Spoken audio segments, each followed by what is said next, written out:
Welcome, welcome, welcome. Hello, everyone, and welcome to the Good Death Podcast. My name is Suzanne O'Brien. I am the author of the Good Death book. Thank you so much for being here. This is going to be an empowering podcast, as they always seem to be. They really are just full of a wealth of information that can change your life. So let's start out with a beautiful quote. Nothing in life is to be feared. It is only to be understood. Now is the time to understand more so that we may fear less. Marie Curie. And this is so important because death is the number one fear in the world. And why? Why are we so fearful of something that we have been going through for thousands of years, that has been revered as a sacred rite of passage in many different cultures and religions for thousands of years? We just lost that knowledge, that awareness. We're going to bring that back. So welcome. This is going to be a great episode of the Good Death Podcast. Again, I am your host, Suzanne B. O'Brien. I am a nurse. I'm a former hospice and oncology nurse. I am a pioneer in the death doula movement, and I am the author of the recently released Good Death, a guide for supporting your loved one through the end of life. And this is like the what to expect when you're expecting a baby, but for the other end of life. And everyone will need this book. In this podcast, we are going to explore what it means to return death to its natural, sacred place in life. And today we begin with a sobering truth, a powering truth, that we are living in the middle of an elder care crisis. I've been calling this for almost 2 decades now, and it's only projected to get worse. So this episode today is talking about the elder care crisis, and are we ready for it? And I'm going to tell you right now, we're not, but we're going to get there, but we are going to get ready.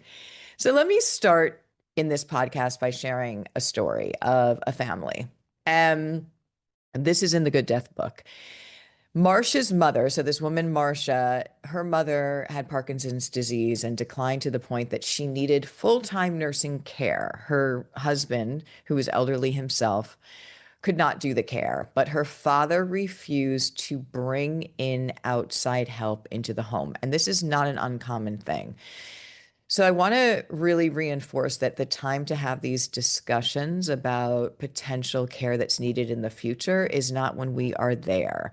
It's way ahead of time, allowing to know options and allowing our family members to receive the support and knowledge they need to be able to help their spouses, because there's just so much that happens here. But his father said, absolutely not. No one's coming in the home.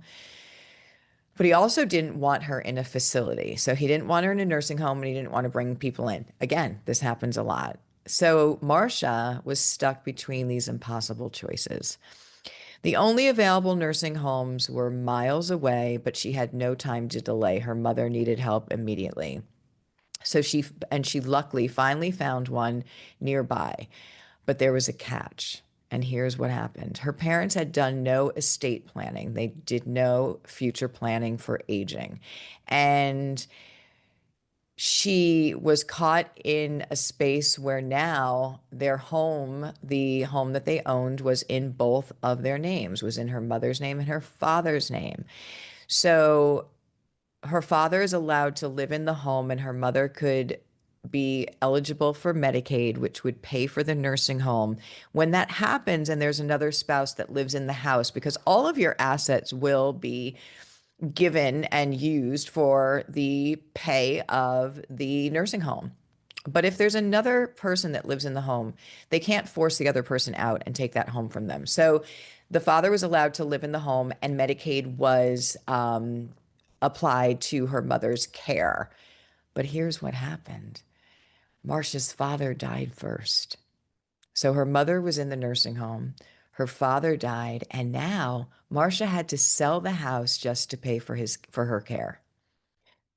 Now, before she could do that, the court in the state, she lived in a state, the court in the state was a different state than she had lived in. And the court said, before you do that, we need to have a bond, a financial bond, because they were afraid that Marcia was going to sell the house and run away with the money, which, she never would. But okay, so this is what the court said. So they demanded a bond, but she couldn't afford a bond on her own. She didn't have resources for it. And unless she found a co-signer, she would be forced to stay with me on this. If she couldn't find a co-signer for the bond, she would be forced to hand guardianship of her own mother to a stranger appointed by the state. It was horrendous. She was this experience on top of what she was going through with the death of her father, her mother's decline in a nursing home. She was dealing with this red tape. It just almost brought her to the end of it. It was just awful. So thankfully, a lawyer friend of hers stepped in. He was her only option. But the stress, she says, the grief and the heartbreak, it came crashing down all at once on her. And this is not an isolated story. This happens every single day. So let's talk about the bigger picture here. And here's why. Like we said, the title of this podcast is There's an Elder Care Crisis, and Are We Ready? Life expectancy has nearly doubled in the last century. In 1920, there were just under 5 million Americans over the age of 65. By 2020, so 100 years later, there are 55.8 million people over the age of 65. Staggering increase. By 2030, and so again, we're going to project into the future here because this is only going to continue to grow. By 2030, nearly 1 in 4 people in the United States will be over the age of 65. Think about that. Think about what that means for industry, for everything. 1 in 4 people in the United States will be over the age of 65. And the world, by the way, that includes me. So, well, no, hold on. Close, very close, very close. And the World Health Organization predicts that by 2050, the number of people over the age of 60 will double, and those over 80 will triple. So this is a global issue as well. We have an aging population everywhere. Let that sink in for a minute. The World Health Organization predicts that by 2050, by the year 2050, the number of people over 60 will double and those over 80 will triple. And here's the reality. The longer we live, the more challenges we have. Cognitively, mentally, physically, and financially. So we're going to get to that in a minute. We are headed toward a future where there are more elderly people than children. We're headed to a future where there are more elderly people in this world than children. But our systems, our healthcare, our housing, our support networks are not prepared, not even close. I've been calling this crisis for almost 20 years. Having worked in the mainstream hospital system, in hospice care, in oncology care, in home care, I see it all. And it's not a good situation, but there are answers. So we're going to get to that. We saw what happened when the hospital systems are overwhelmed during COVID. We saw what happens. Things are crashed down. It cannot support that amount of people that are going to need care. We're about to see that same pressure and picture in every elder care facility, hospital, and home in the nation. So what can we do? We can prepare. We can talk about this. We can come up with solutions. We can plan before we're in a moment of crisis like Marcia was. And this is so important. If there's one thing that you walk away with this podcast knowing and doing, an action step, plan ahead for yourself, for those you love. And that's why in my book, In the Good Death, and in our free Good Death Book Club experience that is going on now, I teach what we call the Living Well aging plans. So these are 3 simple plans, Plan A, Plan B, and Plan C, designed to guide your loved one and yourself through an aging journey with clarity and with dignity. So Plan A, what is Plan A? Plan A is the dream scenario.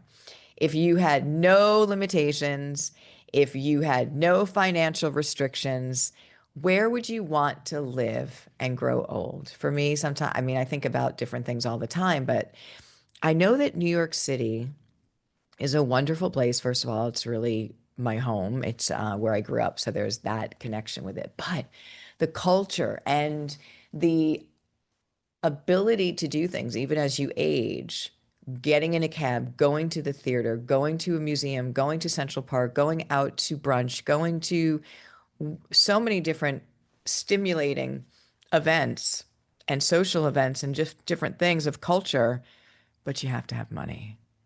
But you really do have to have money. And again, we're talking about, and I'll use myself as an example. I don't know what I'm going to be like cognitively or physically. Will I need some care? Will I need somebody to help me to get around? And so planning on that with, if no limitations, again, financially, then that might be where I want to be. Not so much in the winter, though, I think about that, but maybe we can do an escape.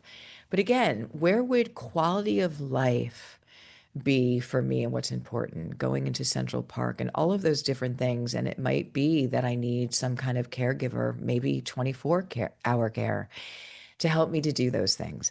But plan A would be your dream scenario. Be realistic. Where would that be? And what would it take to make that happen? What means would it take to make that happen? Now, let's go to plan B. Plan B is more realistic. It's another step down. If you needed some sort of support, if you maybe didn't have all of the finances available to you, how and where would that work? So, what would it be? And I'll invite you to consider this. Again, multi-generational living. You know, there are detachable cottages, houses that are sometimes in back of other houses that are built in, and these are really nice looking ones. But there's also something that's a wonderful option called granny pods. And these are accessory dwellings that are realistically priced. Also, they have different themes for them. So, like for my dad, for instance, he loves sailing. So I would invite him to have a nautical option, or he loves, the forest and things. So he could have a log cabin version. But these are dwellings that you can hook up to a main house. Now, they are only available for elderly use. So it's not like you can use it for your aging mom and then when she transitions that your teenage child can move into it. It doesn't work like that. Although I think sometimes we would love that. But it gives them autonomy. These accessory dwellings are financially available in different ranges. They are giving autonomy. So the person has the ability to have some privacy and you as well. But there are ones that can be made with wheelchair accessible doorways, oxygen if you need it. There's ones that will notify you when your mom gets up and her feet hit the floor so that you don't have to be calling or wondering, her routine that she's up. And so it gives that really sense of security, being close, but then also having your privacy as well, which I think is really important too. But what about if that's not an option? Is it possible, or who in your family maybe has a big home that it would be possible to have mom live on the first floor with a bedroom and a bathroom, and everyone sort of pitches in and has their eyes on her, and she can have socialization and join in the meals? It's a wonder that we got so far away from that. And I never try and be judgmental, and I don't think that has any positive outcomes.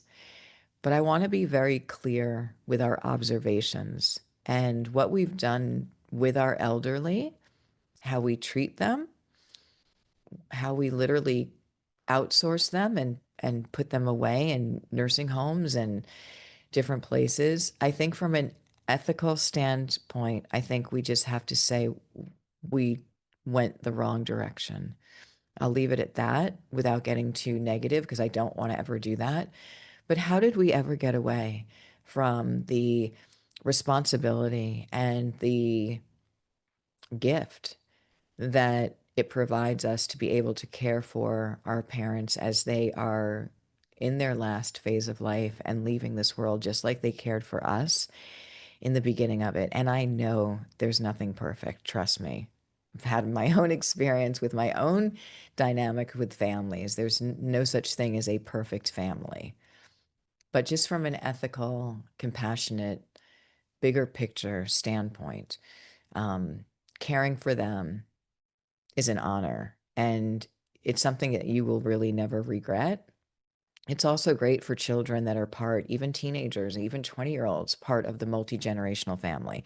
So that would be plan B, to think about if you needed some sort of support, had some financial restrictions, where would that be? And talking about it now with your loved ones and families is the thing to do. Now, plan C. Not the one that we usually want, but sometimes what's required, just like Marcia's story for her mother. There was no choice. She was so advanced with her disease process that she needed 24/7 care, and her husband couldn't provide it. And she had to go into a nursing home. And that's, I will be honest with you that most families have said that the number one thing that they are afraid their loved ones are going to renege on, the promise, is that they promise that they won't put them in a nursing home, that people don't want to go in a nursing home. And I absolutely understand that. But there are some that are loving and are doing the right thing, but we are in a challenging system now. So plan C, and again, it's about safety. Safety is something, the only thing that I will not negotiate in doula givers training and the care that I share with people, because really terrible things can happen when someone falls, breaks a hip, chokes, when they're not able to swallow, maybe is not being cared for properly with hygiene, all of that. No judgment, but sometimes people can't do it. So plan C is really about safety. If there's no other place people can go, but also there's a huge number. I want to say it's about 78 million people. And no, I'm sorry, it's about 18 million for this statistic in the United States alone that don't have their own children to be caregivers, that never had children, that usually step forward to be caregivers for the elderly. There's about 18 million people at this point that don't even have that option. So where are they going to go? So again, plan C is if we had no finances, no ability to even do partial care. We needed full-time care, no finances, and no support. We didn't have any family. Where would we be able to go? Let's investigate that now. Let's find those nursing homes that have a great reputation, or maybe there's some family or community that you can move into. We just have to have these conversations. But I want you to think in terms of plan C as if you had no resources and that you needed full-time care. So having these in place now doesn't just save money. It's not just about that, but that is a realistic part of not just saving money. It's a realistic part of, do I even have the money, or will I have the money to obtain plan A, plan B, even plan C? Because we just don't know, right? We just don't know what everything's going to be like that. It doesn't only save the money part of it and be able to do that, it creates so much peace. It protects family unity, and it empowers us to give our loved ones the good death that they deserve. And everyone does deserve that. Everyone deserves care. Everyone deserves support, not just for the person at end of life, but for the family members as well. So this is your invitation. If this story resonated with you, if this training resonated with you, what I taught today, if you are a caregiver now, or if you've been one in the past, or may become one in the future, I want to personally invite you to join me for the Good Death Book Club experience. It is a free 12-month death and dying course. You heard me, a free 12-month death and dying course inspired by the best-selling book, The Good Death. And it is going to be live every month, teaching in community. We dive into a chapter each month of The Good Death together, so you want to get the book. We meet live on Zoom. We learn, we plan, we do exercises, and we heal. And we heal together. And we've helped thousands of people already, and we'd love for you to be one of them. So I am going to put the link right below for the Good Death Book Club. All you have to do is get the book as required reading and join the book club, join this community.